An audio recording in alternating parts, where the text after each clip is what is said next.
दोस्तों जमीन, मकान, प्लॉट, संपत्ति, इसको लेकर एक नया नियम निकल कर आ रहा है। आपके जो माता पिता की, आपके दादा दादी की जो प्रॉपर्टी है उस पर ये नया नियम अपडेट है और देश के हर एक माता पिता, बेटा बेटी, भाई बहन सभी को ये नियम जान लेना चाहिए। संपत्ति बंटवारे को लेकर हाई कोर्ट की तरफ से ये एक बड़ा फैसला सुनाया गया और जो कि एक नए कानून की तरह, नए नियम की तरह मान्य है। दरअसल आपको पता होगा हमारे समाज में, सोसाइटी में, जनरली इंडिया में जब भी मतलब संपत्ति का बंटवारा होता है ना, तो जैसे मान लीजिए एक माता पिता के 2 बेटा बेटी है तो संपत्ति को 1/2 हिस्से में बांट दिया जाता है, राइट। 3 बेटा बेटी है तो 1/3 हिस्से में बांट दिया जाता है। लेकिन सारी संपत्ति में से कुछ हिस्सा माता पिता के पास तब भी वो रखते हैं अपनी संतान में बंटवारे के बाद भी, ताकि वो हिस्सा जब तक उनके 100 वर्ष पूरे होते हैं, यानी कि जब तक माता पिता का स्वर्गवास होता है तब तक वो उस हिस्से से कमाई करते हैं। मान लीजिए खेती का छोटा सा टुकड़ा रखा तो वो उस खेती से अपने लिए कमाई, खर्चा वगैरह निकालते हैं और वो जो तीनों बेटा बेटी में, दोनों बेटा बेटी में जितने भी हैं उन सब में बांटने के बाद जो बची हुई थोड़ी संपत्ति माता पिता खुद अपने पास रखते हैं ना, वो संपत्ति उस बेटे बेटी को मिलती है जो बेटा बेटी अपने माता पिता की सेवा करता है, राइट। सिंपल हमारे समाज में अभी तक ये सिस्टम बना हुआ है। मतलब जो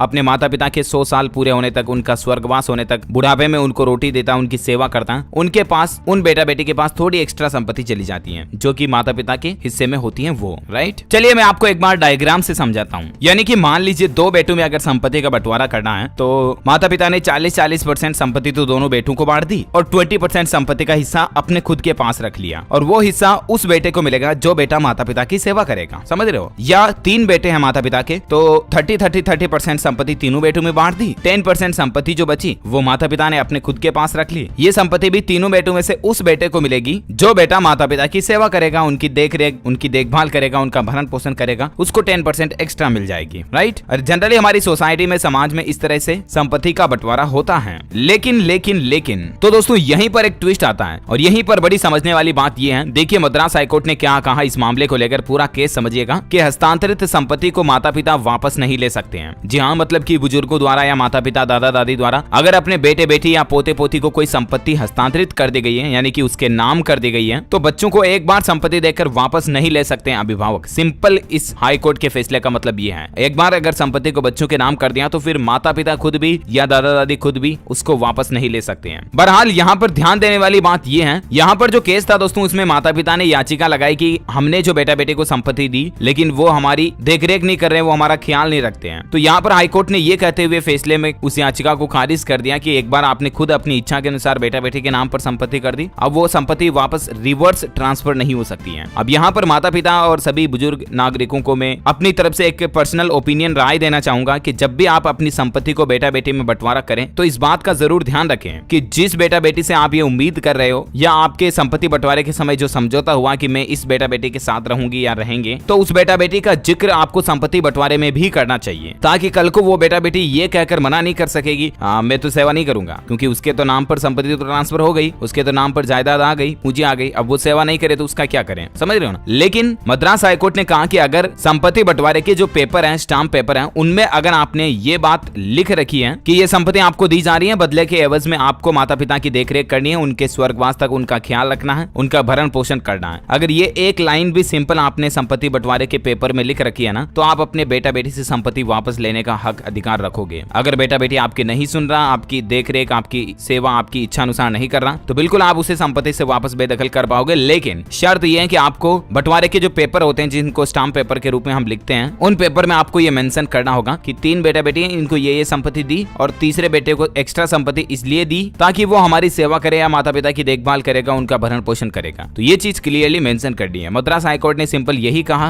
बेटे के खिलाफ शिकायत का संज्ञान लेने के लिए निर्देश का अनुरोध किया जिसने उन्हें बेसहारा छोड़ दिया था। मतलब देखिए, बेटा ने संपत्ति लेने के बाद माता पिता को बेसहारा छोड़ दिया, तुम तुम्हारे मस्त रहो, मैं मेरे मस्त, जबकि एक्स्ट्रा संपत्ति भी ले ली। तो मद्रास हाईकोर्ट ने यह फैसला सुना, इस बात का ध्यान रखें। उम्मीद है दोस्तों संपत्ति बंटवारे को लेकर ये नई चीज आपको जरूर जानने मिली होगी। आए दिन इसी तरह के सुप्रीम कोर्ट और हाईकोर्ट के फैसले में आपको बताता रहता हूँ, पति पत्नी से संबंधित कोई अपडेट आता है या लड़का लड़की के रिश्तों को लेकर। तो इसी के रिगार्डिंग काम की जानकारियां देखते रहने के लिए आप हमारे चैनल DLS न्यूज को सब्सक्राइब करके बेल आइकन जरूर दबाए रखिएगा। इस वीडियो को लाइक और शेयर जरूर करना। वैसे आप कौन से राज्य में रहते हैं दोस्तों, मुझे नीचे कमेंट करके बताइएगा, ताकि मैं आपके राज्य के समाचार भी आपके मोबाइल तक पहुंचा पाऊंगा। जय हिंद, जय भारत, वंदे मातरम।